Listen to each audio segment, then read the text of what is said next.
District 128 logo. Fade into board members seated at table. Jim Batson. Good evening and welcome. Welcome to the District 128 Board of Education meeting for September 29th, 2025. If you would rise and join me in the Pledge of Allegiance. Everyone stands for the Pledge of Allegiance. I pledge allegiance to the flag of the United States of America and to the republic for which it stands, one nation, under God, indivisible, with liberty and justice for all. Everyone returns to their seats. Jim Batson. Okay, thank you. Roll call, please, Carol. Pause for roll call. Yeah, we got a full house. There's no room at the table. Here. Nina Austin, Here. Jim Batson, Here? Raul Deschmuck, Here. Doug Flegel, Here.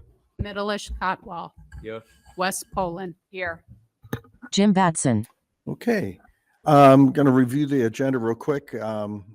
We under communication, we'll have an invitation for public comment. We'll have a student school board rep reports. We have a couple of FOIA requests, superintendent's report, and then we'll follow that with a consent vote agenda to vote on. Action items tonight is a resolution, actually a resolution and a board policy that was inadvertently not listed last month, so we come circling back around to fix this one. A board governance handbook, employment of employees, Vernon Hills High School graduation agreement, an approval of bids for the LHS cafeteria, and then informational items as usual. So this one's summer school annual report, employee compensation report, and then we'll have our traditional board of education comments and events, IASB report, which I have two things to discuss. CEDAW report. Do we have? We have some CEDAW updates. We'll review future agenda items. We do have an executive session after all of this is done. We'll go into executive session and I'll give the reasons at that point in time, but we'll have no action as we come out of executive session. So bear with us on that. Okay, so back to the top under communication, we have invitation for public comment, and we have a number of people here listed. So let's start with Jake Schulman. Camera turns to podium. Jake Schulman approaches the podium. Again, just a reminder, we have 3 minutes and we have this new fancy timer up here so you can sort of get a idea of where you are in your status. So thank you very much. Does it just start when I start? Just start, yeah. Cool. So my name is Jake Schulman. I was a 2019 BHHS graduate. I graduated from Indiana University as an education major. I then received my MBA from Northern Illinois University. And since I've left this district, quite a bit has changed. The part of the story that my brain is fixated on, for whatever reason, is where you allowed an 18-year-old male, adult, legal male with a penis to change in the girls' locker room, forcing the girls to strip in his presence against their will. This is systematic sexual harassment and blatant sex discrimination. And you, the school board, have stabbed the girls in the back in the name of liberalism, fake liberalism. You pretend to be sweet men and women, but your actions show the truth. You brainwash and manipulate the students into accepting this violation under the guise of tolerance. The girls will never forget this betrayal. Our community will never forget how you silenced their voices, labeling them transphobic, regressive, close-minded, and bad for daring to speak for their well-being and safety. Despicable. It's despicable, sexually perverted, and sick.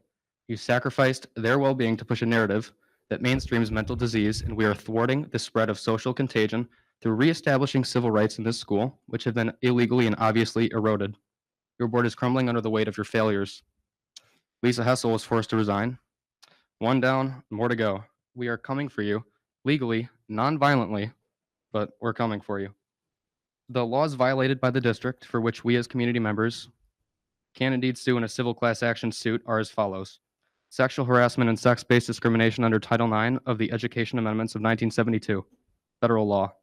Sex discrimination under the 14th Amendment's Equal Protection Clause of the U.S. Constitution, federal law. Sex discrimination and sexual harassment under the Illinois Human Rights Act, state law.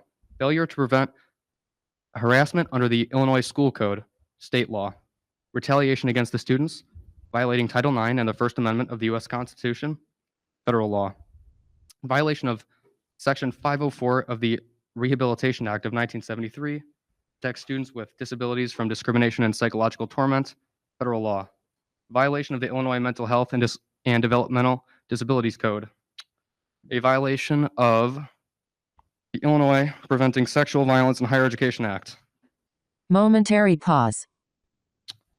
And sex discrimination under the Civil Rights Act of 1964, born out of the civil rights movement of the 1960s, which has been completely flipped on its head. Momentary pause. And if we, members of this community, negligently and lazily do not launch a civil class action suit, we have failed. The ball is on our side of the court. Furthermore, I have communicated with the FBI. They are aware of the situation. They know names. This is not a joke.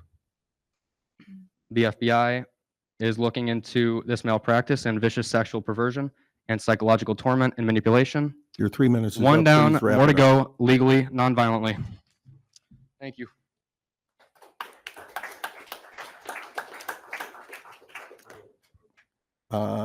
Jill Giovannetti, thank you. Jill Giovannetti approaches the podium. Hi, my name is Jill Giovannetti. I'm a TA in the Special Services Department at Libertyville High School and also a parent of 2 Libertyville students. TA positions in District 128 are currently understaffed, which leaves us unable to provide services and supports to students that the school is legally obligated to provide. We're understaffed because the administration refuses to recognize the value TAs bring to the school. They refuse to pay us a competitive wage. Area high schools such as Lake Forest, Mundelein, and Warren, to name a few, all have higher starting pay rates than Libertyville does. How are we expected to stay fully staffed when applicants can drive an extra 15 minutes and earn more? Instead of raising rates to be competitive with the market and attract qualified applicants, the district administration has decided to use a temp agency to fill vacant positions. This is in direct violation of the ESP union contract, which includes TAs as members. The contract states that the union will be recognized as the sole and exclusive bargaining agent for wages, hours, and terms and conditions of employment for full-time and part-time educational support personnel employees of District 128. Not only is this in violation of our contract, it's a slap in the face of every TA currently working in this district. We've been told time and again that they can't afford to raise our wages, yet they turn around and offer TAs hired through the temp agency up to 30% more than the starting rate for regular first-year TAs employed directly through the school. What sense does it make to compensate temps who have no loyalty to the school, no motivation to build relationships with students, at a higher rate than people who have been showing up day after day, year after year to support our schools? And that's exactly what we TAs do. We show up through remote learning during COVID for students who others have given up on. Before school, after school, even over summer break, we show up for some of the most vulnerable students in our schools. Let me be clear when I say that we currently have the most dedicated, caring, and qualified staff working at Libertyville and Vernon Hills High Schools. You won't find people willing to do more to support our students academically, socially, and emotionally. We work with them in the classrooms, at clubs, and activities. But right now, we are unsupported, disrespected, and unheard. I hope you will think about everything you've just heard and realize how important not only TAs, but all support staff are. The district can't function without us, and it's time that we receive the respect and recognition that we deserve. That starts with following the contract and not using temp agencies to fill union-protected jobs. Thank you.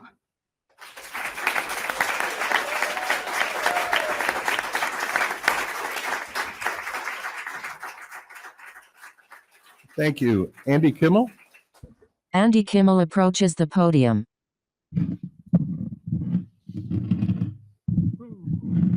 Hi, I'm Andy Kimmel, a resident of the District 128 for over 3 decades now. At a recent committee meeting, I was grateful to have the chance to speak in favor of the district's gender support guidelines and related laws and policies promoting acceptance of all students. It was the first time in all those years of living around here that I felt the need to speak to the board, but I found that my morals, ethics, and religion compelled me then and now to speak out on behalf of the oppressed. My faith calls me to make people feel included, not excluded. And I believe that creates better schools and communities for all of us. At that meeting, I heard from many neighbors who share concerns about the treatment of students from diverse backgrounds or with different gender identities. Tonight, I'd also like to voice my support for the district's public comment policy. 3 minutes per person is a legal and reasonable limit. It allows the board to hear what the public has to say without allowing one person to try to hijack the proceedings. Some speakers consistently ignore your rules and greatly exceed the time limit, seemingly to push their own political ambitions. They show disrespect for the board and for their fellow citizens. It's only fair and just to switch off their microphone after 3 minutes. Had nothing to do with what they were talking about, everything to do with them not following the rules. Please know that I appreciate the work you do as public-minded neighbors guiding our school district. I back your efforts to support all of our students, showing them how celebrating diversity benefits us all. Thank you. Thank you.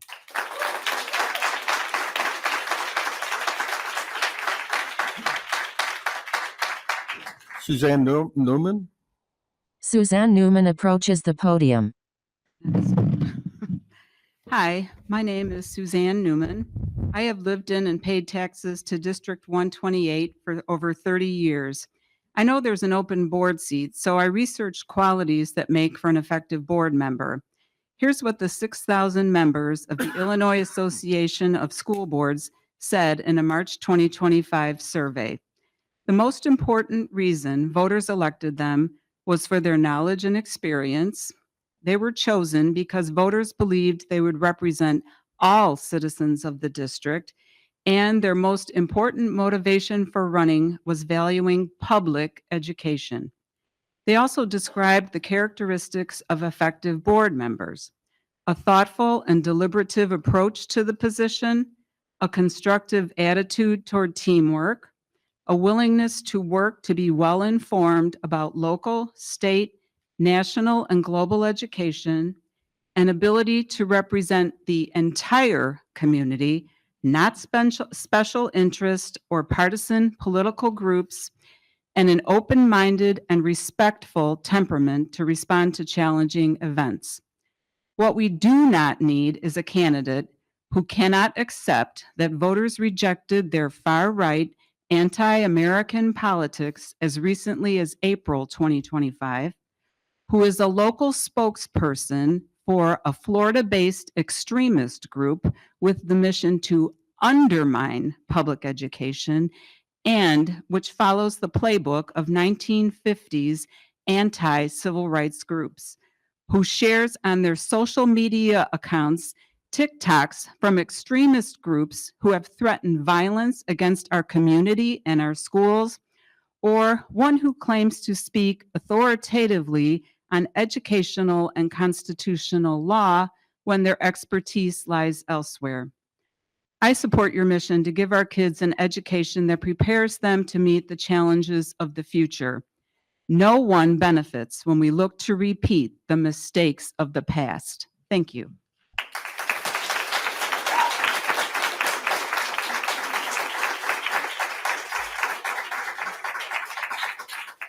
Thank you. Karen, I think it's. Karen O'Hare approaches the podium. Hello. Can you hear me? My name is Karen O'Hare. I've lived in District 128 since moving to Libertyville in 1989 with my husband Pat and daughter Ellen. Ellen graduated from Libertyville High School in 2001. Her passion was music, and she played cello in the LHS orchestra. After graduation, Ellen studied music at DePaul University and music therapy at the University of Kansas. She now owns and operates a music therapy business. Her education and experiences at LHS helped her not only to explore and develop her interest in music, but to become the creative, compassionate, and open-minded person she is today. I believe that all students at LHS should have the same opportunity my daughter had to obtain a top-notch education and to explore their interests and passions without experiencing roadblocks or being excluded from opportunities to learn, grow, and express themselves. I strongly believe we should endeavor to create a learning environment where all our students feel respected, supported, and encouraged.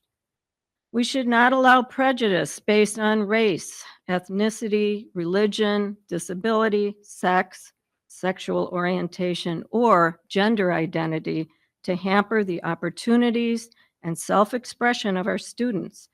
I am disappointed that some parents in our district think that discrimination is okay as long as it's directed at transgender students.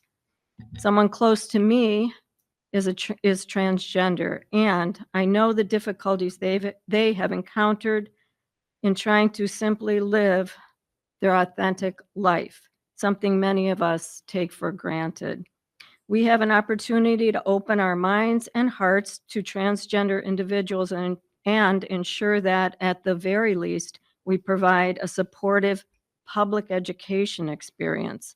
I support District 128's gender support guidelines, and I encourage the administration and the board to continue in accordance with Illinois law to uphold the rights of transgender students. Thank you.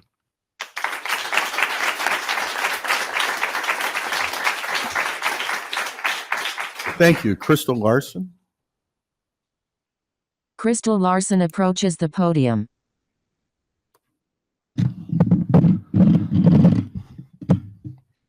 Good evening, ladies and gentlemen. My name is Crystal Larson, and I'm the Executive Director for the LGBTQ Center Lake County. My spouse is a proud LHS grad of 1993, and I'm pleased to say that she once even got me to cheer against my alma mater, Carmel High School, at a crosstown game. However, that's not why I'm here tonight. I'm here simply to say thank you. Serving in public office is something I'm quite familiar with. As an elected public servant of 8 years, I've sat where you sit tonight, and I know intimately the sacrifices you all make in order to serve your community. But allow me to acknowledge, the result of your sacrifices has been no less than spectacular. Under your combined leadership and building on the leadership of your predecessors, you have two of the best schools in the state of Illinois. No small achievement. I congratulate you on that success. Now, I know we've all heard recent and ongoing arguments about the inclusion of transgender girls in bathrooms, locker rooms, and team sports, and how that's leading to the downfall of the quality of education in your schools. But I ask you, plainly and simply, to consider this one question. If allowing transgender girls to fully participate as the gender they know themselves to be is so damaging to the education of the students here, how is it that both D128 schools are ranked above more than 23 other national schools, many of which exist in states that ban trans students from existing? I know there's pressure from the community to end these practices, citing executive orders and elected mandates and court cases that have little or no impact here in Illinois. Yes, there are concerns about federal funding, but as I hear from numerous sources, as long as Illinois maintains their sovereign right to protect marginalized people, that funding is going to be withheld anyway. The decision about bathrooms and track teams and prom queens isn't going to change that outcome. And quite frankly, making any decision to deny those rights to students would likely violate Illinois law. So do you think removing trans inclusion will improve overall educational outcomes? Probably not. Will it change individual students' lives? Absolutely, I'm certain of that, and not for the better. So tonight I urge you, continue to follow your highly successful strategic plan and continue your work towards a more equitable, diverse, and inclusive culture. One where girls, including transgender girls, don't have a reason to fear who's next to them in a bathroom or on a sports team. They're simply accepted as equals alongside people of all genders. And finally, I'd like to thank you for inviting my organization into both of your schools last year so that students had the opportunity to talk with me about what we could do to help educate and advocate for the LGBTQ community. I hope you can afford me that opportunity once again to be a resource and continue a strong partnership. Thank you. Thank you.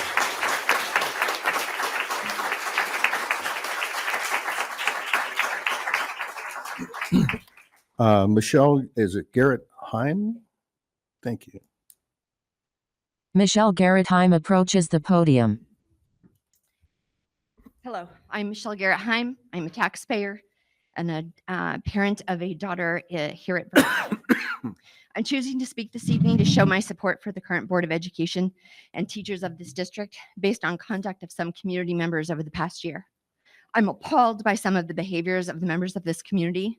For those that are not aware, select members of this community have chosen to share board member names on national social media pages as well as curriculum. In addition, the district address and contact information has been shared, encouraging people outside our community to contact the district and tagging high-ranking members of the federal government. I think everyone in our community is aware of the discord in this country. I do not think that D128 is immune, so I question the motives of these behaviors. Why attempt to bring this kind of attention to our community? What are you trying to gain? These behaviors could potentially put the safety of our community at risk, our kids, our teachers, our administration, and our elected officials. I feel the need to remind everyone, these are kids. Sometimes home is not a safe space for them for a variety of reasons. I absolutely believe that school should be. I do not believe D128 is grooming our children. I believe that they are providing vetted, factual resources for the kids that have questions and are seeking answers but may not have support at home. Shame on every single one of you. For those not happy with the curriculum, rigor, or culture of D128, moving to this community was a choice. The public school system was a choice. Years ago, I chose this community for the school excellence and diversity. I'm from a small town that had virtually no diversity, so I'm profoundly proud of the cultural differences in Vernon Hills. I'm proud that Vernon Hills is ranked number 11 in Illinois by U.S. News and World Report 2025. Everyone in this room makes choices every day, some minor, some life-changing. Everyone has options, so I'll remind those naysayers that staying is a choice, and so is leaving. Lastly, I have an action request for the board based on behaviors from past meetings. I asked the board to consider revising the policy manual for conduct at meetings. I would like the board to consider a measured expulsion of community members that do not conduct themselves with respect and civility per section 8.30 of D128 policy manual. I also action the board to add provisions related to continue inducements on social media to sue the district and encourage bombardment of the district and board members when they do not agree with current policies. These behaviors disrupt the work of the board, the administration, and support staff, as well as our teachers, which ultimately hinders the excellence, the educational experience of our kids. I implore you to make decisions to protect our community and our children. Thank you. Thank you.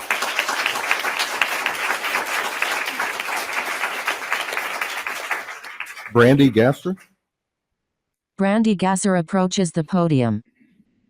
Hi, my name is Brandy Gasser. I am a taxpayer and parent of a future, very future, Libertyville High School student. I know we've talked a lot today already about the gender support guidelines. I'm here also in support of them. Just a couple of quick facts to put out. For kids, policies like this gender support literally save lives. It literally saves lives. LGBTQ, in a recent study, 12% of LGBTQ students have attempted suicide. When you look at just the trans and non-binary students, 14% of trans and non-binary students have attempted suicide. Compared that to 7% of their non-LGBTQ peers. Living in an accepting and affirming community reduces the risk of attempted suicide by 50%. That's huge. That's lives saved by having policies like this. And as far as, the whole thing of going behind parents' back because the kid doesn't feel safe, that is not an indictment on the school. That is not an indictment on the student. That is an indictment on the parents, because if a child is that afraid of being their authentic and true self at home, that is a failure on the parent to provide a nurturing environment where their child knows that their love is unconditional. Because if a child is that afraid to be themselves at home, they must think their parents' love for them is conditional, and that is not okay. I also grew up not from around here. I chose to move here to buy a home in this district to raise my daughter in an environment where she will be accepted no matter what she turns out to be. I grew up in a different state, in a different area. It's not easy to live in a place where everyone is the same, and being different is not only not tolerated, but not accepted. I mean, from my high school, several students have come out as members of the LGBT community, that they only felt safe to do so when they were well away from the school environment. And that's sad. That's sad that they had to miss out on years of their life because of intolerance. So I would just like to reiterate that I support this. This is a great community. This is the reason we moved here. And any attempts to change that, Tennessee's building new houses every day if you want an environment like that.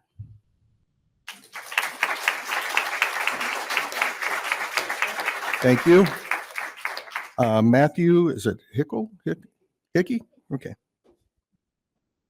Matthew Hickey approaches the podium. Good evening. How are you? Good. My name is Matthew Hickey. I'm a father of a proud LHS student.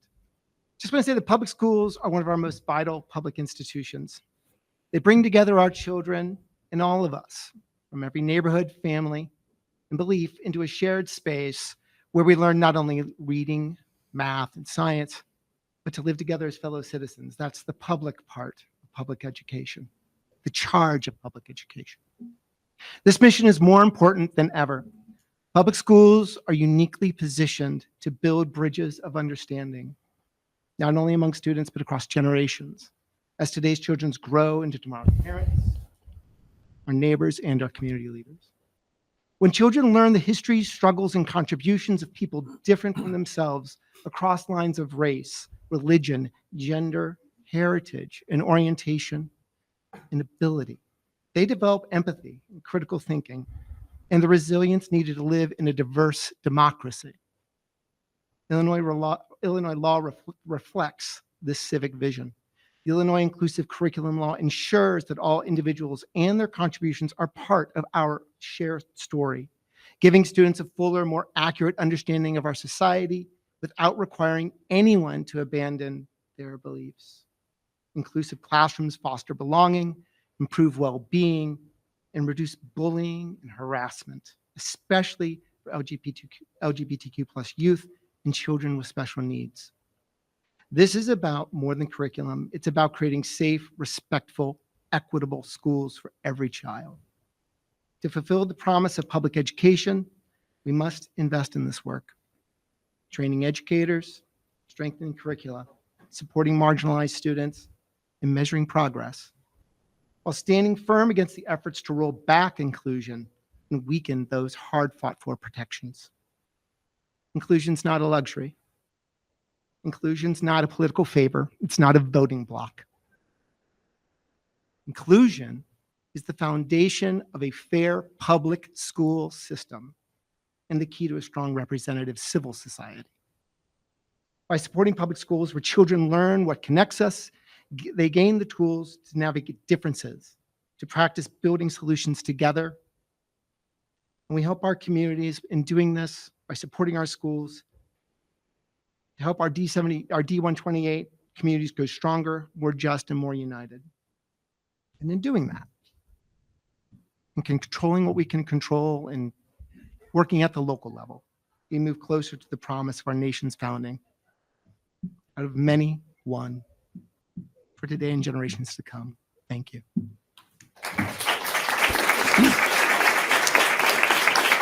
Thank you. Joel Kreller. Joel Kreller approaches the podium.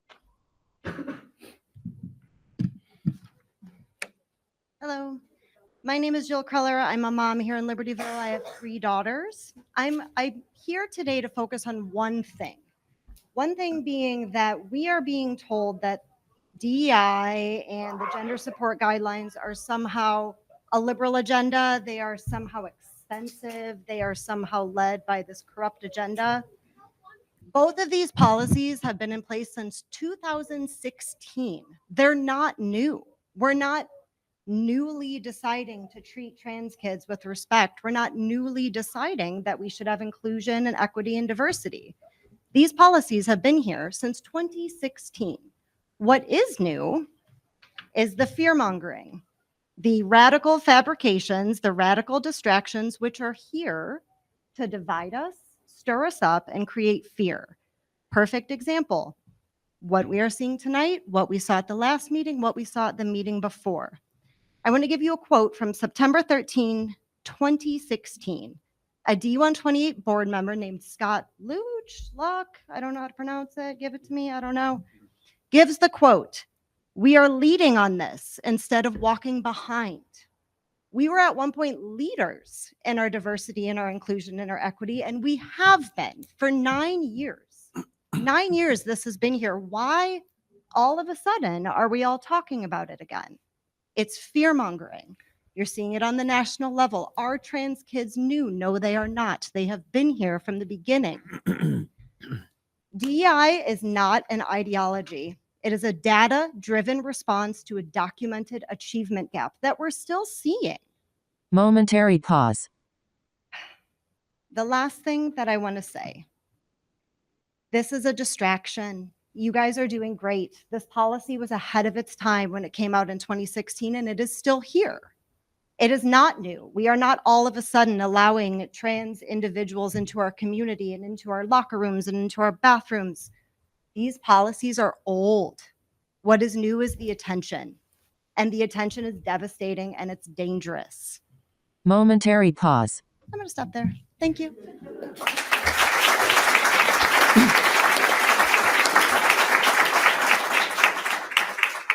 Thank you. Lena Squillaci, is that right? Sorry, my eyes aren't all that great. Trying to read this. Lena Squillaci approaches the podium. Good evening, members of the board and the District 128 community. For those of you who don't know me, my name is Lena Squillaci. I am a math tutor at Vernon Hills High School, and this is my 8th year serving in this district.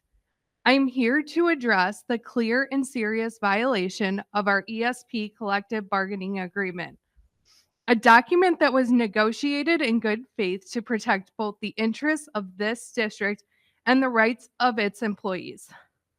Our collective bargaining agreement language states that our union is the sole bargaining agent for ESP and that the district agrees not to negotiate with any other organization or employee regarding any matter covered in our contract. On August 7th, 2025, a public posting was made by Delta T Group Incorporated seeking to hire paraprofessionals within District 128. This posting was made public even before the district posted it to the D128 website, which finally occurred on August 14th. The district made no effort to recruit prospective employees. They could have posted the job publicly on websites like LinkedIn. They could have marketed the job to college students at College of Lake County or even Lake Forest College. The administration could have attended job fairs within Lake County to recruit employees. They could have renegotiated our starting rate and to help incentivize future employees. Instead, the district did not take any of these actions, but rather decided to use taxpayer dollars to fund Delta T Group and knowingly violate our contract. We understand staffing challenges. We are a part of the solution every day. However, bypassing our agreement and outsourcing positions at a higher rate is both fiscally irresponsible and disrespectful to those of us who have chosen to dedicate our time to serving the district's most highest need students. Besides the direct violation of our contract, the district is willing to pay a starting rate of up to $27 an hour. This is $6.40 higher than our negotiated starting rate. This starting rate is 31% higher than the starting rate that was negotiated in good faith, and 15% higher than my current rate, with this being my 8th school year in the district. How are we to interpret this move other than as a message that temporary workers are worth more than the dedicated, loyal, and experienced staff who are invested in our students and schools? It's demoralizing, it undermines morale, and frankly, it sends the wrong message to our students and our community that commitment and professionalism are worth less than the quick fix. Excuse me, your 3 minutes is up. Can you Sorry. wrap up? Yeah. Violating our contract is not just a legal issue, it's a matter of trust. We urge you to take immediate steps to correct this and recommit to supporting the people who show up every day, not for $27 an hour, but for the love of this work and the belief in what public education should stand for. Thank you.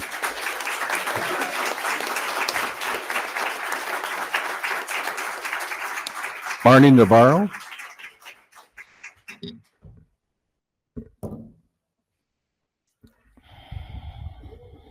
Marnie Navarro approaches the podium.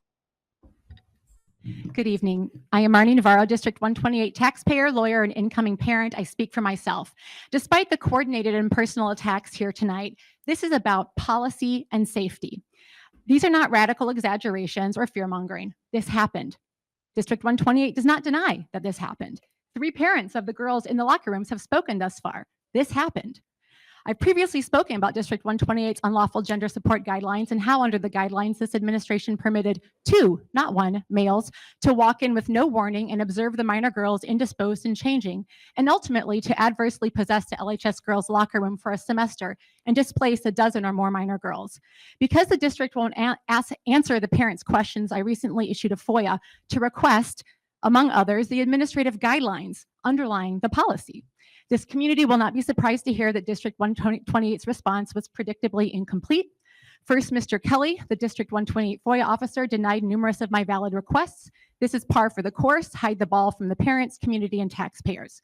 Second, what little was provided confirms that there is absolutely no objective criteria or process by which District 128 decides to grant or deny a GSP for use of opposite-sex bathrooms, locker rooms, or sports. No objective criteria, such as a medical or psychological diagnosis of gender dysphoria.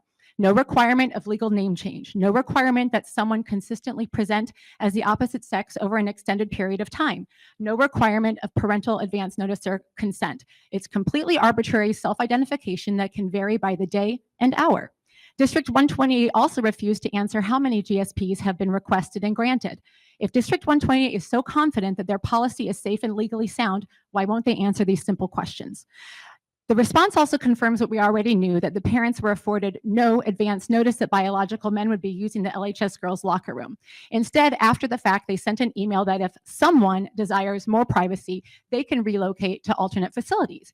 That flips logic on its head and puts the burden on the girls and the parents to opt their girls out of the locker room without any advance notice. They need to, because they have not been warned that biological males have access to the private spaces. District 128 has gender-neutral facilities at both campuses. Why would those few alleged but not diagnosed trans students not be required to use those facilities so all students can be safe and not risk feeling surprised, frightened, traumatized, or leered at? Why do you think that 1 or 2 individuals have greater rights than our 1,580 girls? They also refuse to answer who makes the GSP determinations and what are their alleged qualifications. How do you think it's appropriate for a public school with unnamed individuals in charge of making determinations with no objective criteria, no disclosed specialized training, to socially gender transition a student without advanced parental knowledge and consent? It's hard to imagine a more blatant assault on the primacy of parental rights. Board members, follow course with your competent and biggest feeder districts, District 70 and District 73, and follow federal law and Title IX and protect all our students and tax dollars. Thank you very much.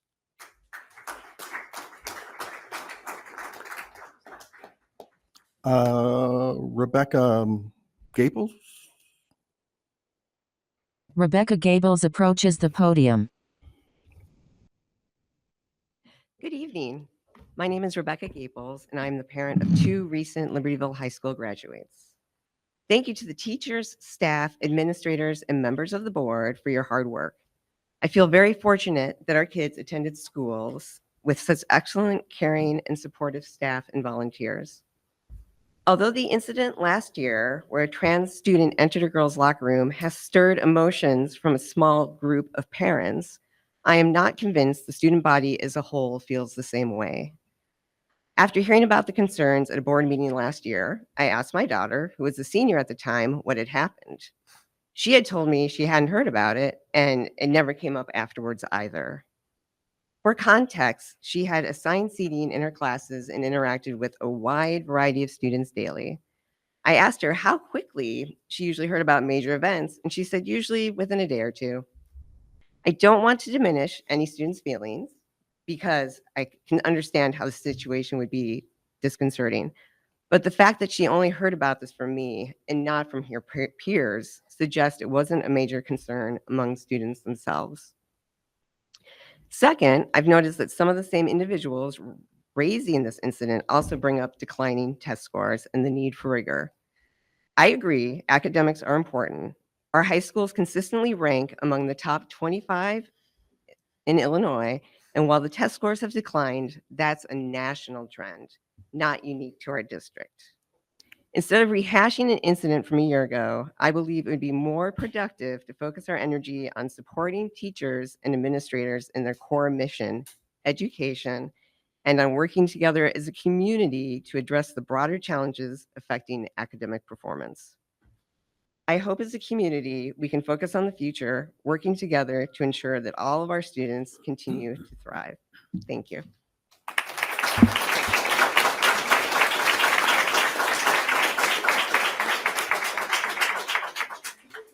Thank you, and we appreciate everyone that comes to speak to the board. I will ask if there's anyone else that would like to address the board at this time. John? John Hetzel approaches podium. Good evening, John Hetzel.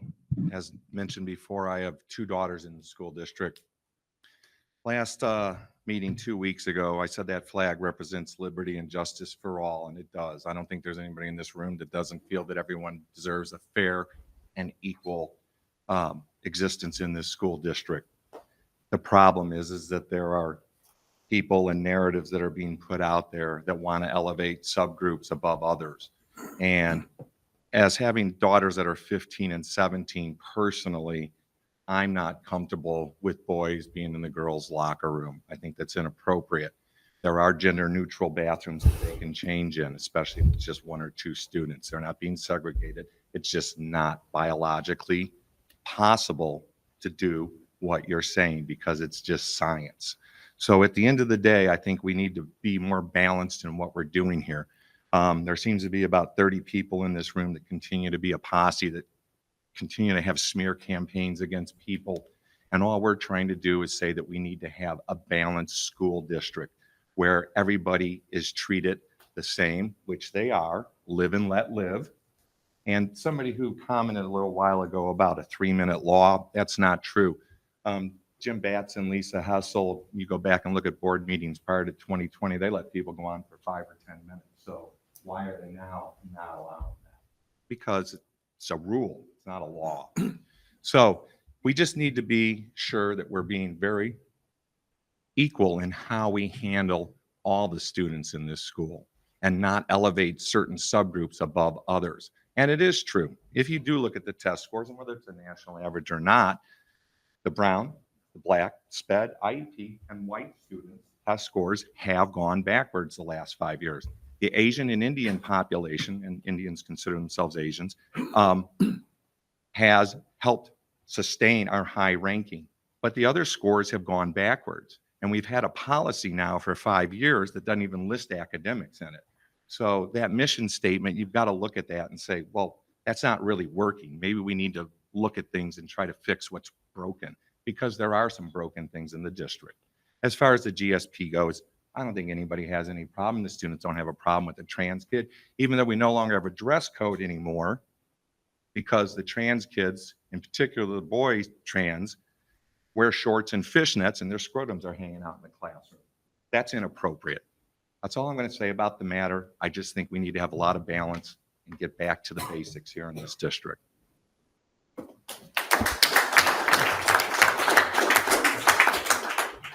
Anybody else wish to speak? Please. Jennifer Rich approaches the podium. Good evening. My name is Jennifer Rich. As always, thank you for taking time away from your own lives and families for the benefit of our kids and our community. I know on many days lately that can't be an easy choice. I particularly want to express my deepest thanks to Lisa Hessel, who devoted 6 years of her life to our schools. I know some people in this community didn't agree with some of her positions on things. I, for one, appreciated the thoughtfulness that she seemed to bring to those positions. I hope she has wonderful things planned for the personal time she's getting back as a private citizen. As you gear up to select her replacement, I thought I'd share what I would be looking for as someone who has had students at LHS for the past 5 years with 3 more years to go. First, someone who really listens to kids. They are brilliant and have, I'm looking at you guys, and have so many of the answers that we are looking for, and I don't think we listen to you guys enough. Second, someone who recognizes all that is great about our schools. It's weird as a parent to sometimes hear folks in the community describing our schools in ways that don't actually reflect the great experiences that my kids and their friends have every day in their classrooms, and also in the theater and the lunchroom and the library and the softball field and the football field. And finally, someone who is measured in the face of uncertainty. No matter what you think about what's going on in this country right now, I think we can all agree that we're in for some rocky times. A steady hand matters now more than ever. These are things that may not show up on a traditional resume, but these are not traditional times. I urge you to be thoughtful about your choice. Thank you. Thank you. Anybody else? Okay, we'll move on. Next up is our student school board rep. So listening to our students, here we go. Olivia Bush. Okay. Hello. Good evening, members of the board. I'm Olivia Bush. So my report is going to be centered around a theme that remains at the core of our school community, which is school support. In recent weeks, a number of issues have surfaced that highlight the importance of ensuring students feel seen, valued, and protected within our schools. Students who identify as Jewish or Hindu have shared that their religious holidays are often overlooked in the academic calendar. One student, Noah Schkopp, senior, explained that it's hard to celebrate fully when I'm worried about missing an assignment or tests. Another reflected, sometimes it feels like my holiday isn't seen as important as others, which can be isolating. Others suggest that meaningful recognition can be simple but impactful. By recognizing the diversity of our student body, the district can send a clear message that all cultures and traditions are valued. Our school's participation in the Yellow Ribbon program reflects an ongoing commitment to suicide prevention and student mental health. During the program, student leaders organized awareness activities, distributed Yellow Ribbon cards with crisis hotline numbers, and facilitated classroom discussions within our daily bulletin.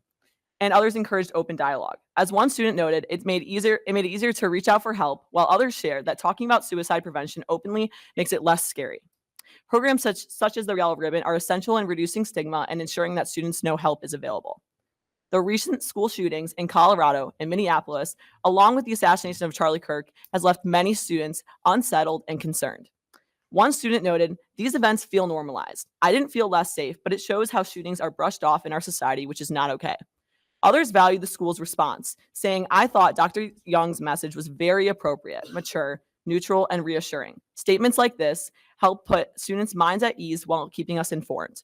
This type of proactive and empathetic leadership sends a powerful message that our students' voices, fears, and well-being matter deeply." Thank you.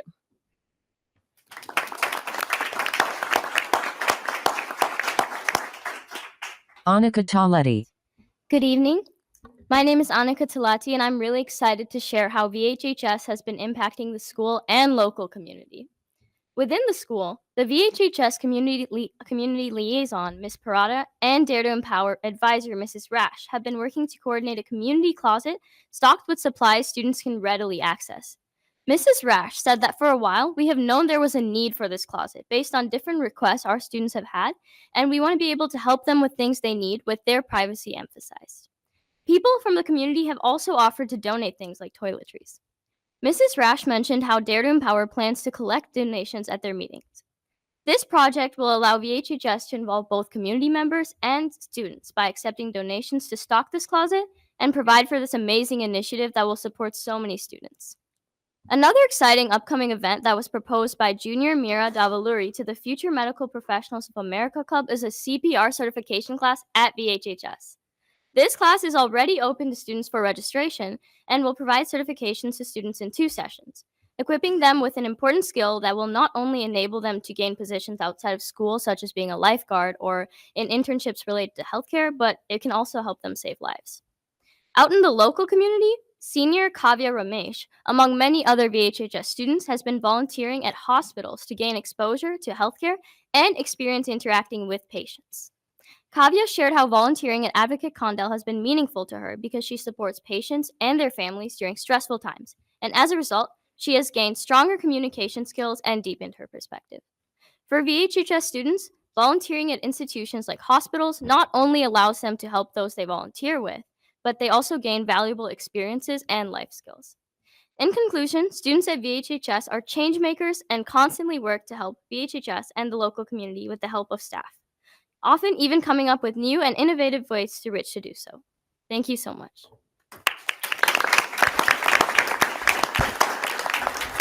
Ashvaramesh. Hello, my name is Asher Ramesh, and my report this week will continue to focus on student perspectives. I'll specifically be talking about school spirit and programming as well as academic support for standardized testing. Homecoming week was a success for VHHS students. Senior Claire Choi described it as extremely good, highlighting the strong participation in the school activities and spirit days. At the same time, she pointed out areas for improvements with the dance itself, stating that additional activities would have improved the day. Christine Lee noted how there, quote, wasn't much needing to change with the dance, mentioning her appreciation for the inclusion of ice cream and a cooling fan in the room.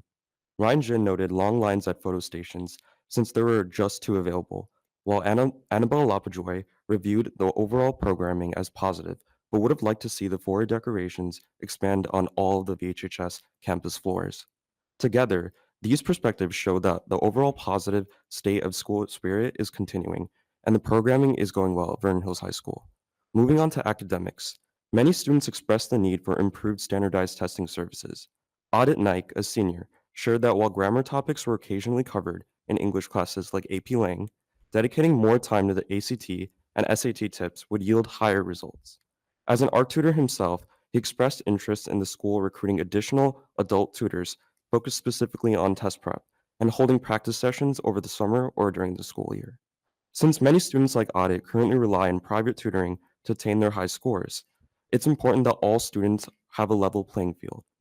Overall, many students were excited and satisfied with the latest school events, while also stressing the importance of practical academic resources. In the coming weeks, I'll continue to investigate and survey even more students on these areas of improvements. Thank you. Andy Trobe. Good evening, everyone. As you may know, September is Suicide Prevention Month, and I'm honored to begin our report by sharing how LHS observed and reflected on this important cause. As a member of the Senior Wellness Board, which works to promote mental health and build a more positive, supportive school community, I organized a school-wide yellow out, where students and staff wore yellow to show solidarity and raise awareness for suicide prevention. Another meaningful initiative was the staff and student speaker series held during lunch periods.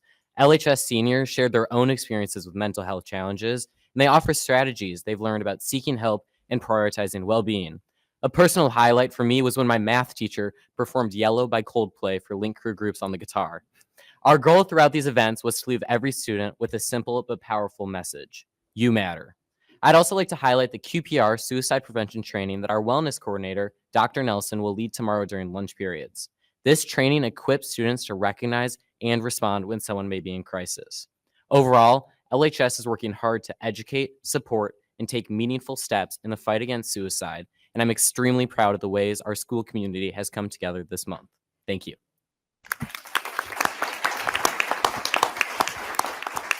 Ava Gradator. Hello, everyone. Good evening. Today, I will be talking about my experience in one of my favorite classes at LHS, Outdoor Ed. Outdoor Ed is a PE class at LHS that allows students to learn outdoor skills such as shelter building, fire starting, kayaking, and more. My favorite part of the class is the outdoor cooking unit, where we learn how to cook full meals over the campfire. This class allows students to spend a class period outdoors enjoying the wonderful trails and woods of our school. Recently, outdoor ed classes have been picking up the trash in LHS's outdoor classroom and the woods around LHS's property. While it might sound like a chore to many high schoolers, I speak from personal experience that this chore is a lot more fun than it sounds. My friends and I had so much fun scouring the woods to find trash, from picking up empty bags of chips in open fields to finding stray softballs in the woods behind the practice fields. I can confidently say I have never laughed so much in a gym class. The rest of my class also shared this sentiment, from laughing over old car parts they found to battling burr bushes. I can proudly say we had loads of fun helping clean up LHS and Butler Lake and keeping LHS environmentally healthy. Thank you.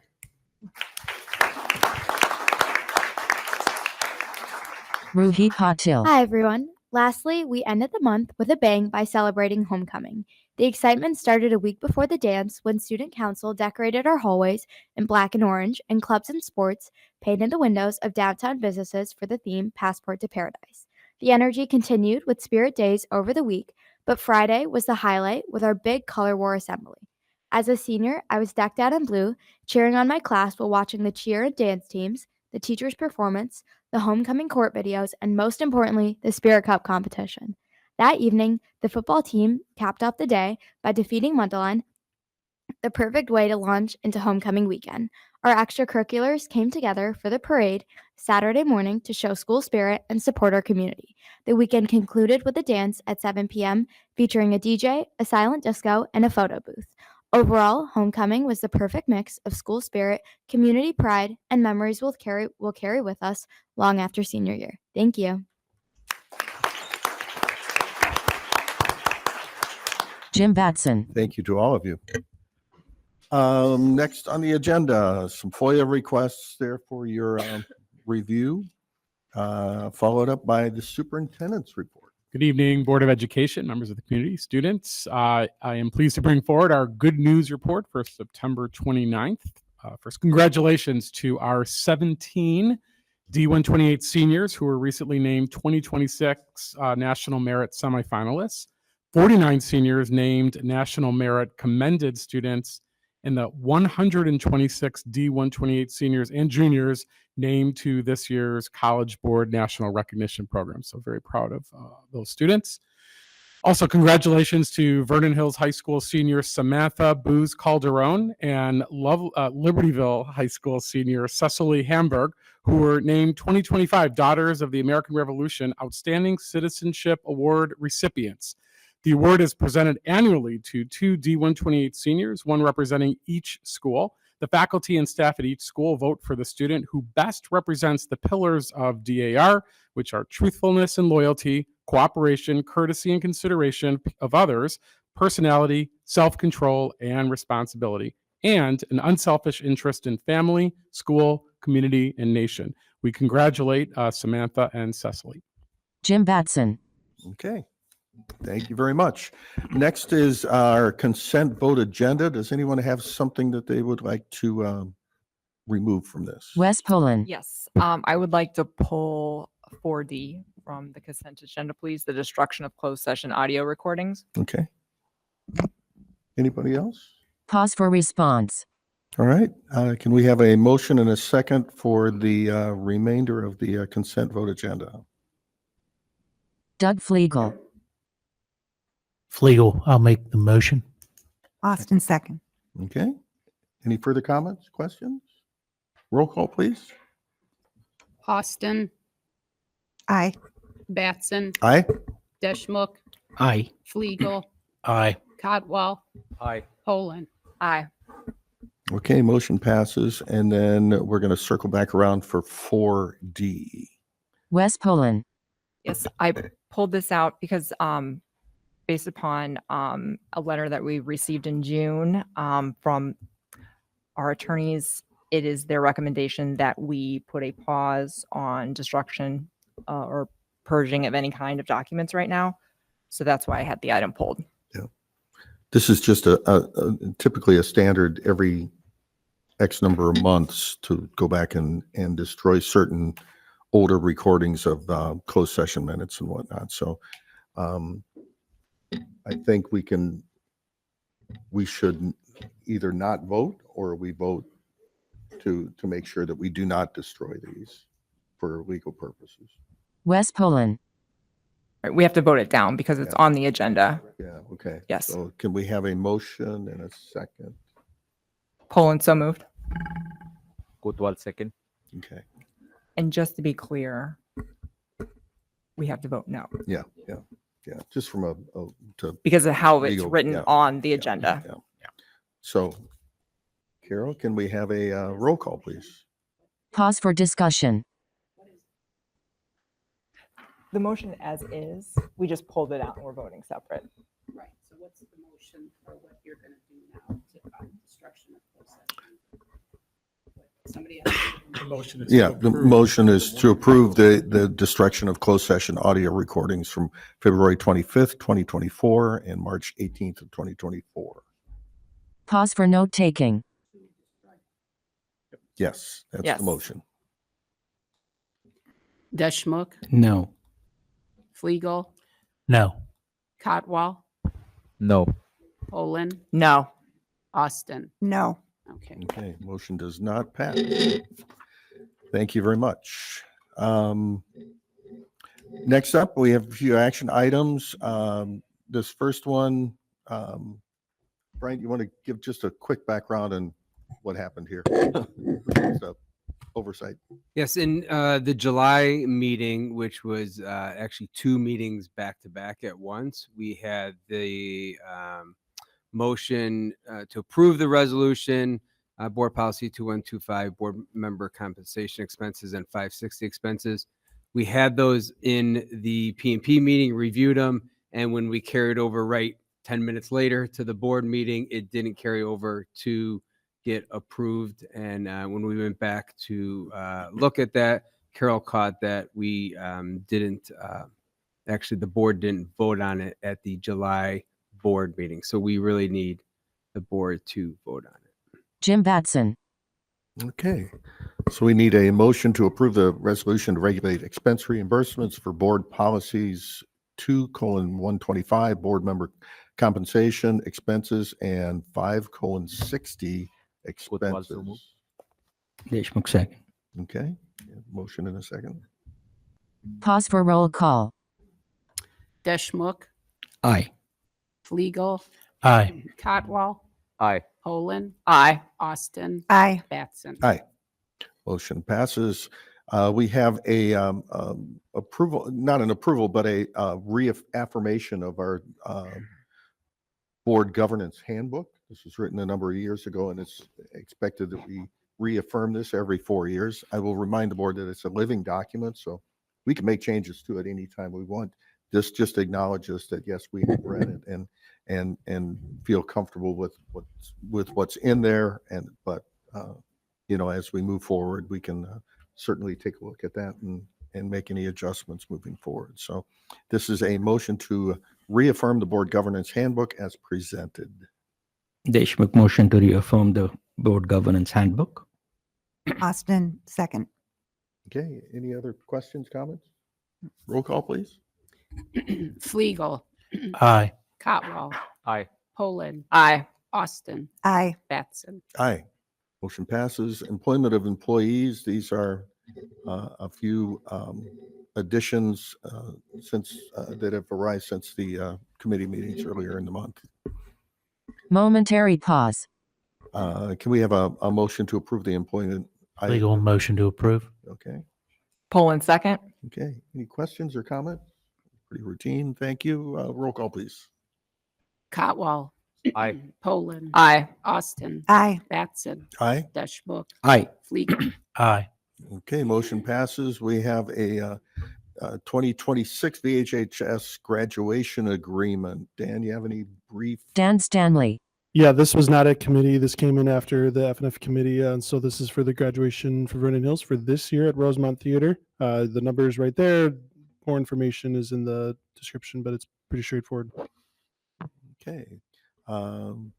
So we need a motion to approve the agreement with Rosemont Theater for the 2026 VHHS graduation in the amount of $44,650. This is a 3.84% increase over the prior year. Poland, so moved. Kotwal, second. Any questions, Yeah, comments? a question. So my question is, since this is an annual agreement, is there an opportunity, and we know graduation happens every year, can we have a 5-year contract or something so that maybe that can help us reduce the costs? And even the inflation adjusted and all those things, that in any ways that can help us improve the final costs. Yeah, I would say at this point, the graduation at Rosemont is still relatively new to the system. And so far, it's been under an annual agreement structure. I think in the future, we can talk about what that could look like in terms of graduation and multi-year agreements. For example, we do often have multi-year agreements for Libertyville, and those are with places that we've been for a very, very long time. So that's something we can look at. I think that can give us some leverage in terms of negotiating a better price. Yeah. This will be year number 3 at Rosemont. That's yeah. Correct. Okay. Yeah. Okay, we have a motion and a second. Can we have a roll call, please? Poland. Aye. Austin. Aye. Batson. Aye. Deschmok. Aye. Fliegel. Aye. Cotwall. Aye.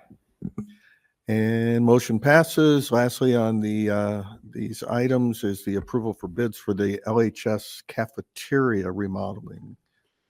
Dan, maybe a brief. Dan Stanley. Yep, at the committee meeting, we reviewed that there's additional work that we have to do that goes beyond the 10% threshold for change and requires additional bidding. So you can't just give it to the current trade contractor. You have to go out and bid and give everyone a fair chance.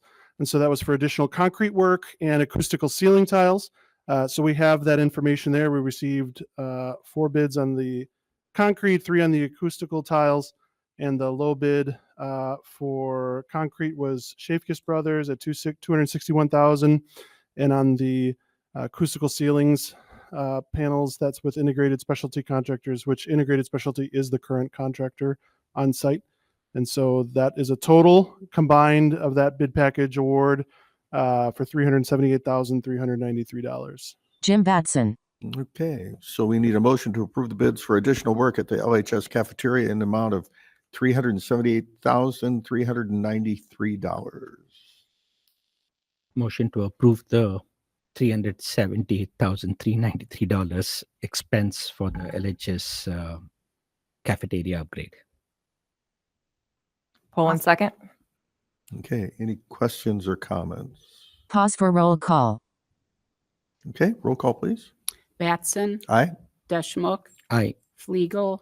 Aye. Cotwall. Aye. Poland. Aye. Austin. Aye. Okay, motion passes. We have a few informational items here. A quick summer school 2025 annual report. Tom Culentes.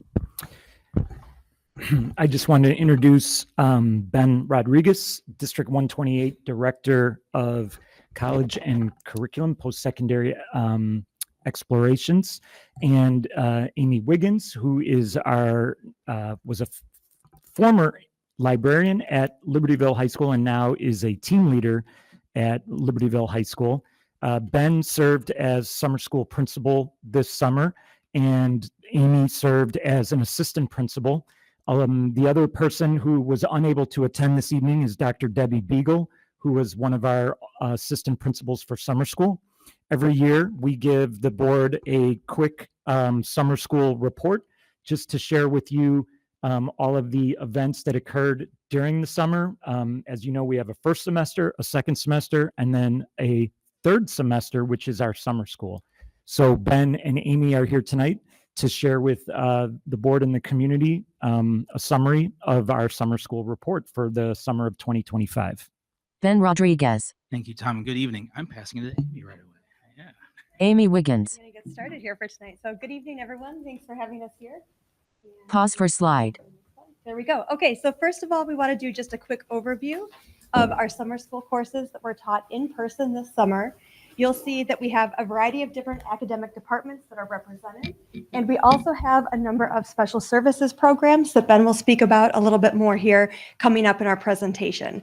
All of these courses were taught by a certified educator, many of whom are our D128 staff members. Our second slide for the night looks at our one online learning course that we had. We did partner with Imagine Learning in order to offer a chemistry class this summer. That chemistry class had 12 students enrolled.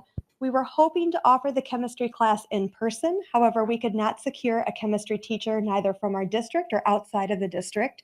So we partnered with Imagine Learning in order to offer that for our students. It was taught by an Illinois certified educator, and that certified educator supported our students throughout the summer, not only with their work, but also through those computer-based modules in order to get through the class. Looking at our enrollment data. So first, this first snapshot shows by person, and it's broken down by our Libertyville students, our Vernon Hills students, and then also by the different programs and services that we offered. You'll see we had a total of 416 students this summer who participated, and most of those 404 were in our in-person courses. Then if you look at the next slide, you'll see our enrollment data that's broken down by actual course enrollments. So students who took multiple courses, meaning they took a course in both June and July, are counted twice. And we do see that slight increase over the past 3 years, with continually more students enrolling in our summer school program each year. Ben Rodriguez. Thank you. We also have for you a variety of demographic data to show how all students of different backgrounds and abilities are having access to our summer school programs, just like we do during our school year programs. We also wanted to share our credits earned for students. You can see right there that initial credits earned are the majority amount of credits being earned by our students in all of our programs, whether it's initial credit, overtaking credit recovery, and repeat and replace types of credit programs. Also, we have a grade report. You can see that 90% of students in in-person courses are earning A's and B's. That's a slight increase from last year, which was at 89%. And you'll see that 100% of our students in driver's education received an A, which is an increase from last year as well.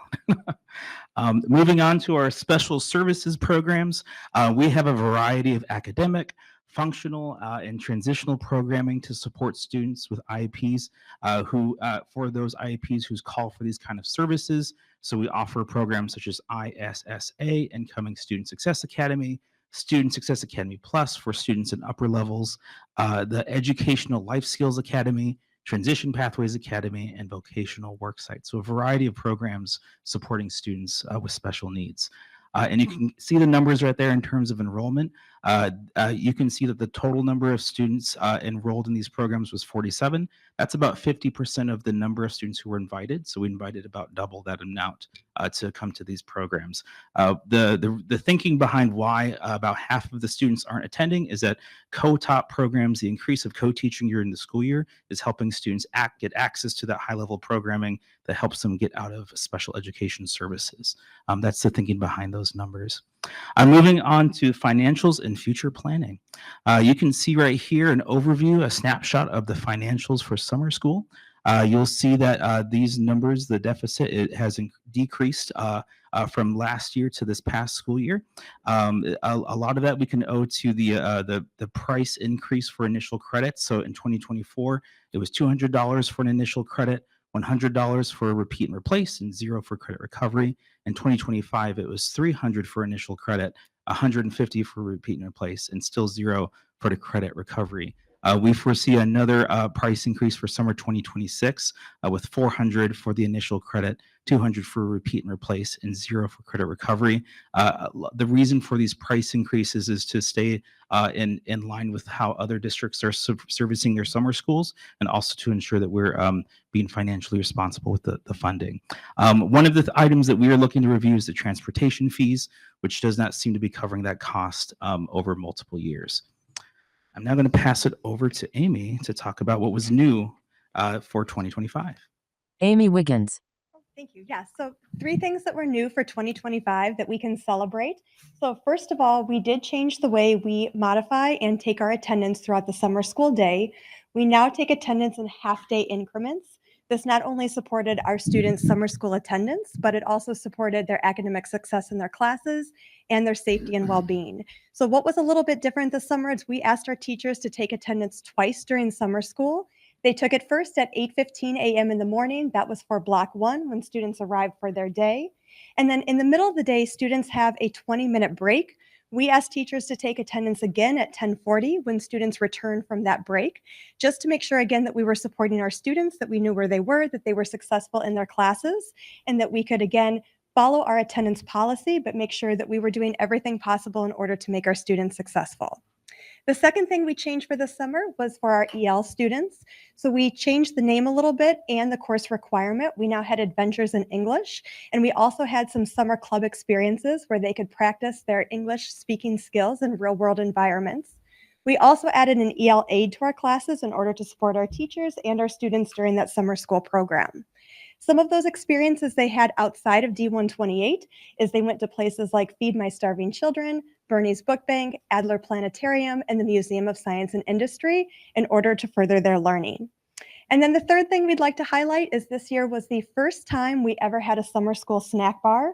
And I'd like to give a very sincere and heartfelt thank you to Quest, to our Board of Education, and to our district administration for making this happen and to ensure that all of our students has access to food during their summer school program throughout the summer. This absolutely fulfilled a need and that we had in our summer school program and helped our students be successful. So our summer school snack bar was open twice. It was open before school, and then it was also open during our break. And it was absolutely always packed during the break. I mean, we had lines for very far with students getting their snacks during that break. Because this year we only offered snacks, we had things like muffins and chips and candy and bagels and cream cheese. It was very successful, but we would like to do more looking ahead for the future. So for our last slide, I'll turn it over to Ben, who will talk about the future. Ben Rodriguez. Yes, so on the notion of food, we asked students about their feedback for the snack bar, and the resounding feedback was they want more. And so we are exploring the expansion of snack bar services to potentially include full meal options. So like a grill with a hamburger, pizza, those kind of things, to give students access to those kind of food items. Also in that same vein of looking at Adventures in English, we're working to expand exploration opportunities for students in summer school, whether that's new courses, new programs. We're exploring opportunities in field ecology, theater, test preparation for standardized tests, trying to support students in a variety of exploration and preparatory pursuits over summer school. We are also assessing the need for a summer social worker to support students and family needs. We know we want to help continue to provide the best support for students regardless of the time of the year when they're working in our schools. And so we're evaluating that need right now. And of course, we're continuing to improve our collaborative process with all our different schools, knowing that summer school welcomes students from across the district. So we will now open it up for questions and to thank you for your time. Yeah. Jim Batson. Any questions? Thank you. The terrific report, and it's great to see the growth and the success of the summer program. I think it's a really important program for many students, and thank you for your efforts on their behalf. Wes Poland. I just have a couple questions. How are the courses that are offered determined? Because I know that you said that you're working to expand. So how do you make that determination? Ben Rodriguez. Good question. Yeah, so that starts with the different departments at our schools analyzing their offerings and trying to see which offerings make the most sense over summer. So there's a variety of considerations with that, which offerings will be likely enough to run in summer. Is there student interest in those offerings? That's one factor. One factor that we're trying to raise as well is that could summer be a testing ground to see and ask, hey, this might be a new program that students might be interested in. Let's see if we can run it in summer to see if there's enough interest to see that might happen during the regular school year as well. So there's a variety of things. And the process is that courses that would run in summer get proposed in the spring of the year before. Okay. So spring of 25, they would have been proposed. Then this fall, they're further discussed by our teaching and learning committee and our building leadership teams. And then if approved, they go into the summer school program that gets released in December, January for summer of 2026. Okay, that's a great segue into my next question. So when does registration for summer school begin? Ben Rodriguez. January.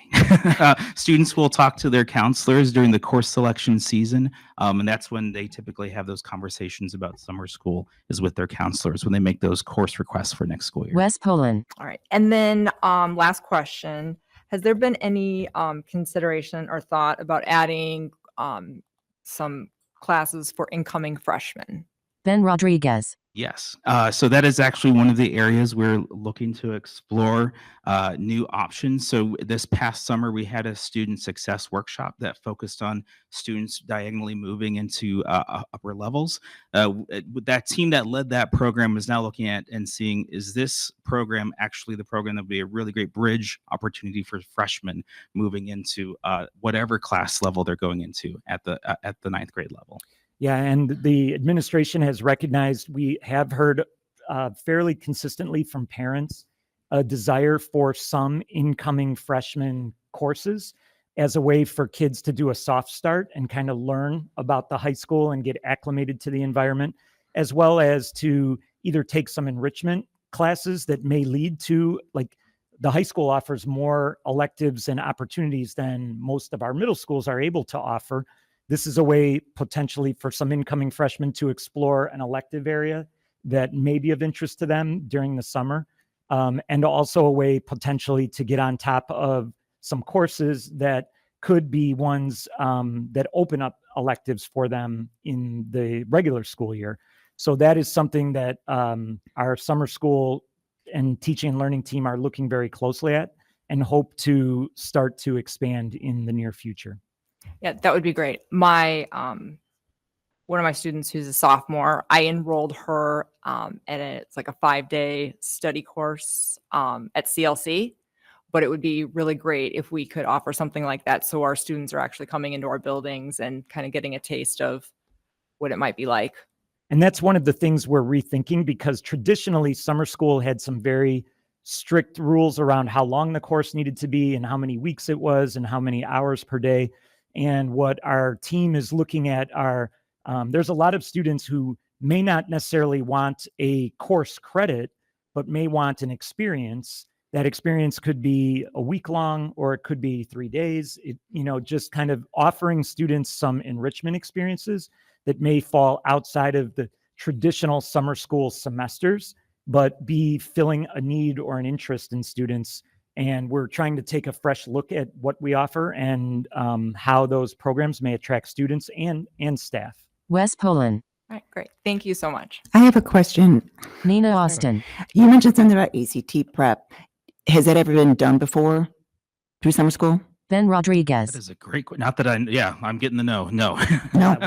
We have offered ACT or SAT prep during the school year, taught by our staff. We have not done it during the summer previously, but as you heard students talk about tonight, there is a growing interest by students who have opportunities to develop their standardized prep or standardized test skills. Mhm. And one of the things we're looking at is if summer school would be a viable option for that. Thank you. Rahul Deshmukh. I just had a comment regarding the course selections, that it's a very robust and elaborate process, but I think it might also help that you may seek some feedback from graduates from the school who are in their freshman year in colleges and stuff. They may be able to provide some more unique perspectives from a college side college side, in terms of what would be the more relevant courses that would have helped them to be successful in college. So those type of things, I think you should seek out for that perspective as well. Pause for discussion. Anybody else? Tom Kulentes. Just before we finish, Dr. Batson, just want to thank our summer school administration. What I want the community to understand is during summer, the same needs and supports that we offer during the school year, students are coming to us in the summer, and we have to offer many of those same supports, but we have a fraction of the staff. And so the summer school administration wears all kinds of hats, working to support not just our students, but our teachers as well. And our summer school teachers, our summer school administration did an outstanding job this summer running our program. And as you see, our numbers continue to increase. We also think the programs will continue to increase. The offerings for students in terms of food and things are increasing, and that's directly due to the leadership of the team. Jim Batson. Thank you. Okay. Great work. Thanks so much. Momentary pause. Moving on, second item under the for information is the employee compensation report. And just a brief, I know we discussed this in committee. Yeah, this is an annual requirement by state law that this information is presented at a board meeting. It's not something you have to take action on or anything. It has to be presented and then it'll get posted on our website by October 1st. And so, Okay. Any questions or comments? Board comments and events. I want to start by, first of all, acknowledging and thanking Lisa Hessel for her countless hours. As you probably all have heard, she resigned over the last couple of weeks. And I wanted to personally thank her for her hours, not only on behalf of District 128, but on behalf of education in the region. She's been involved in other education support organizations and really, has had a very positive impact on a lot of people in a lot of organizations. So I want to thank her for her hard work and years of service here. But that also leads me to, so there's a vacancy on the board right now, and that application for anyone that's interested in applying, there's an application on the website. We take applications, we as a board, the board only reviews those, selects finalists, interviews, and will eventually appoint a board member to fill that role until the next election. So if anyone's interested, feel free to look at that on the website and complete that information for us. So that's what I have. Nina Austin. I'd like to second the motion about Lisa Hassel, and I appreciate all her hard work that she's done and what she's given to D128. I'd also like to say I was at Friday night's Vernon Hills homecoming game and also at Libertyville's homecoming parade on Saturday morning. It was awesome. It's great to see all the school spirit and across the teams and clubs involved. And I was glad the weather held out for a great weekend. It was fun. Rahul Deshmukh. On a thank you note, Lisa, definitely a big thank you to her. But I also actually I was holding my comments back and waiting for 6C to show up, which is the item. Basically, I wanted to thank the students, the teachers, and the community when you come up here and share your perspectives. And as an independent board member, that's how I will speak. I think those are very, very critical for us to make informed decisions. The perspectives are diverse. They come from different domains, student perspective, teachers, and the community members. Sometimes they are polarizing and very opposite to each other, which is also very important for us to know. And this together really helps the board, at least for me, to make informed decisions. So thank you for all that you are doing. Your engagement is important for us. And I also believe that we have a lot of things that we can achieve together as long as we work together. So thank you. Thank you, Raul. Anybody else? Wes Pullen. Yes, I attended the Vernon Hills High School first orchestra concert of the year, and all 4 orchestras performed, and I was very impressed. They've only been practicing together for a little over a month now, and it was very impressive. So I cannot wait to see how much they improve and the more complicated pieces they will be playing as the year goes on. I was also at the Vernon Hills homecoming game. I was working in the boosters to help the dance team raise money. So I got to see the grill, which was a lot of fun. So if you haven't signed up to help with the grill at the Vernon Hills football game, it's a lot of fun. Did that many times. Yes. Anyone else? Okay, moving on. IASB report. I actually have a number of things that I want to quickly get through here. First of all, everyone received a copy of the 2025 resolutions report. For those that are new to this process, these are sort of the information that the Illinois Association of School Boards uses to form its priorities for the next year as it does its work. To get these approved, we have what's called a delegate assembly. As the IASB representative for our district, I attend that delegate assembly during the conference, our joint annual conference in November. And we vote on these, and it's a pretty rigorous process where we vote on each of these resolutions. What I would encourage you to do is read through these, get to know them. There's going to be some resolutions in here that the committee itself has suggested that we do adopt. There's some that they suggest we don't adopt. These resolutions come from all over the state. Any board can submit resolutions. And then at the committee meeting in November, and I would ask that this be put on the P&P agenda, that we can sort of not go through them in detail, but if there's some things of concern that you disagree with the proposed list, that we can discuss those so that when I attend that delegate assembly in November, I know how our board collectively wants me to vote on this. There's other things that we vote on. We vote on officers and things for the state organization, but it's really important that we work on this.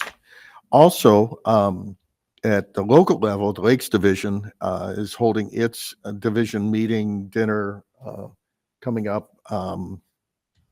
And at that meeting, we also vote on our Lakes Division bylaws, as well as a slate of candidates that form the executive committee for the Lakes Division of IASB, which is primarily all the school districts in Lake County.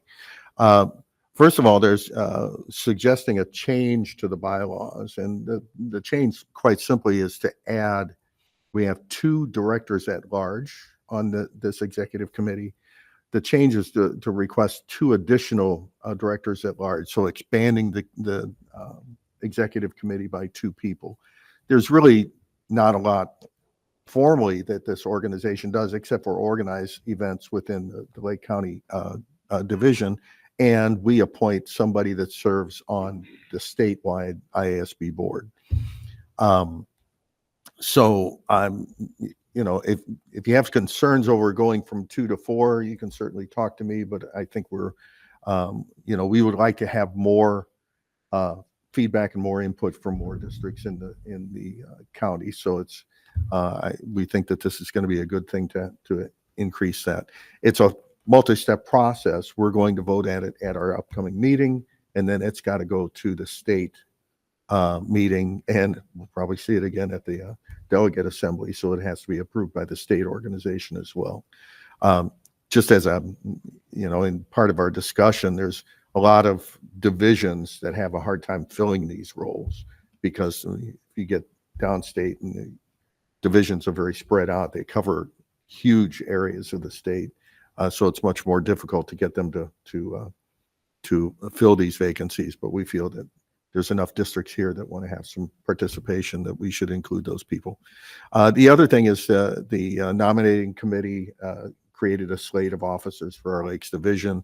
And again, if you have any concerns with this slate, you can let me know, but each district has a vote to that are participating in IASB.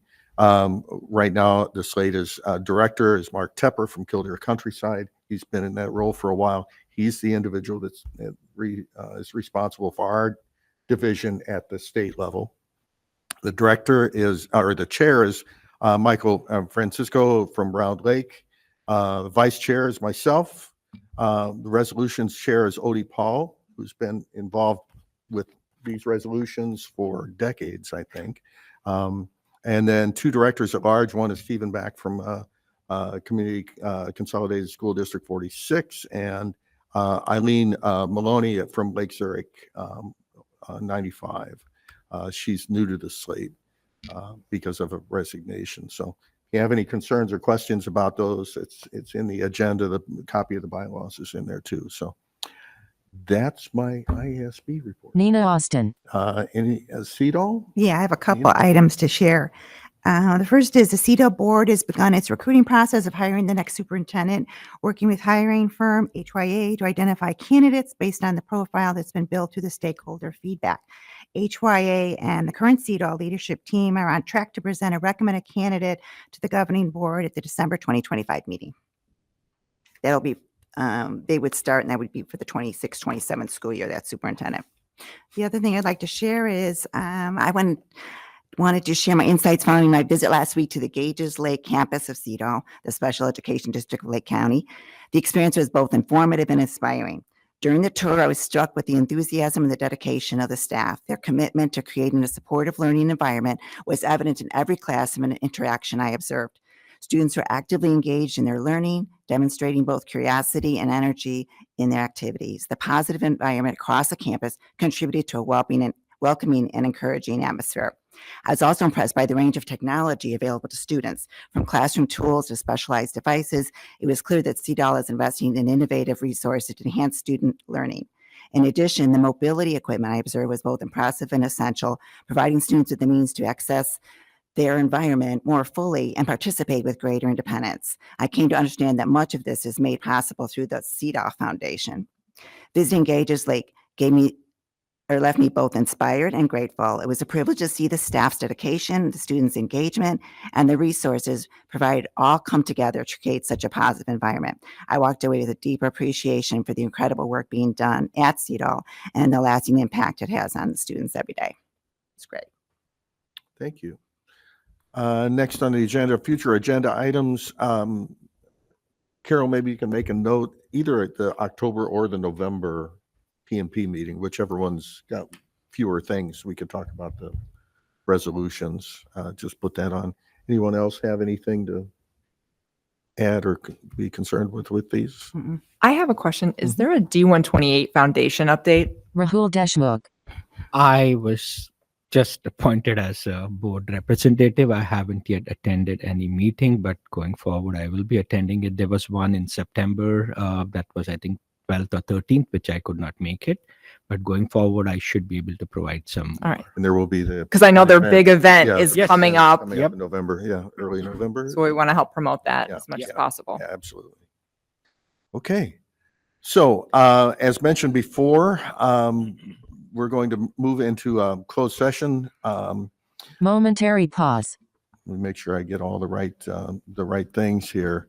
Need a motion to move into closed session for a selection of person to fill a board, vacancy on the school board, 5 ILCS 120/2C3, placement of individual students in special education programs and other matters relating to individual students, 5 ILCS 120/2C10.